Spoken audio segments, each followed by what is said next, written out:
strongest revenue growth in years. I'd love to ask you about post-COVID user trends, but clearly with this Delta variant, we are still in it.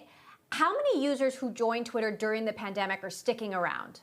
Well, thanks for having me, Emily. We had a really strong quarter. We grew our audience 11% year over year.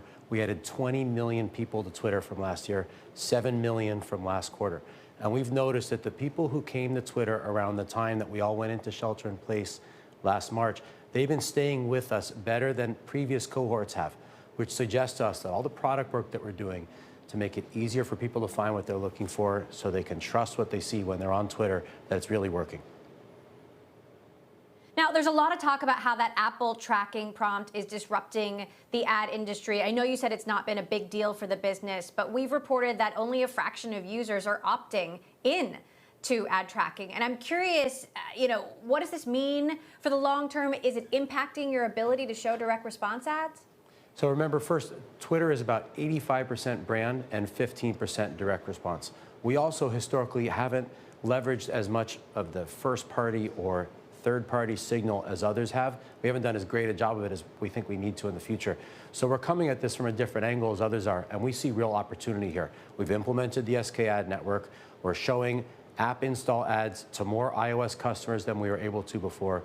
We did expect modest impact in Q2, and we were pleased with what we saw. I think it's too early to call a trend here because people are going to continue to make decisions about what they want to see because not everybody's upgraded to the new operating system yet, and advertisers haven't fully adjusted, but we feel like there's opportunity here for Twitter. Okay, speaking of early, Jack Dorsey recently said he sees Bitcoin being a big part of Twitter's future, and I'm curious how you see that playing out. Do you expect users to tip other users in crypto or to pay for subscriptions with cryptocurrency? Well, first, I think I'd take a big step back and think about decentralization broadly for Twitter. That means decentralizing our workforce, which was something that we started to do long before COVID. We want access to the best talent wherever people are. We want them to work where they're most productive. When it comes to transactions in commerce, which will be coming to Twitter, we want people to be able to tip across borders. We want people to be able to subscribe to the best tweets. We want people to be able to pay Twitter and pay creators for their best content and for the premium features that we'll offer. As we've learned more and more about these, they really go well with the concept of decentralizing how value is exchanged and making sure that people can move dollars or move value from one side of a border to another, regardless of all the challenges that currently are in the way of that. So Jack talked a bit about that on the earnings call last night as a long-term opportunity for us to continue to break down the friction in between a creator and their customer on Twitter. All right, so this new subscription service, I know it is early days, but big picture, do you see this being a small complement to all the revenue that you're already bringing in, or will this be a big revenue driver in the future? Over time, we want subscriptions to be a big part of our company. But right now, advertising is firing on all cylinders. We had such a great quarter across geographies, across verticals. Ford, when they launched their electric version of the F-150, they had over 1 billion impressions where people are talking about and engaging around the brand. The streamers, they grew their spend on Twitter over 40% sequentially in Q2, talking about their shows, talking about their service. When you take that advertising business and you combine it with the subscription opportunity, not just $3 for Twitter Blue in Australia and Canada where it's available today, but other price points, more features, some from creators, some from Twitter, we think there's big opportunity there for us over time.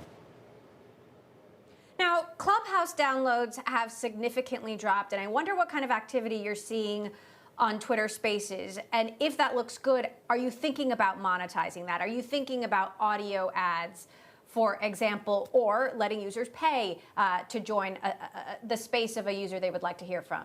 Well, we're really excited about Spaces as just a natural extension of the way that people use Twitter today.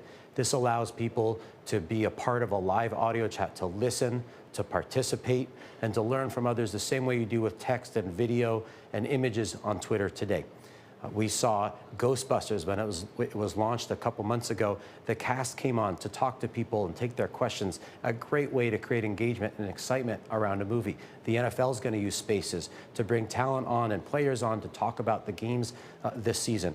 Over time, as we nail product market fit, you'll see monetization opportunities. First, this will be ticketed spaces, but there also could be sponsored spaces and many other opportunities to help brands both organically and through paid means use spaces to extend their reach.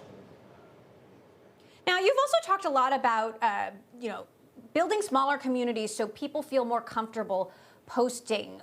Could you see building out a groups product or something similar? We have just about 30 seconds. Well, we've talked about communities as a real opportunity for us over time to reduce friction for people to share their thoughts on Twitter. So that means if Emily Chang wants to talk about something that isn't Bloomberg related, perhaps you'll tweet it directly to a community of people who have already said that that's something that they care about and want to hear more about. This can reduce friction to get people to share their thoughts more and just create even more great content on Twitter.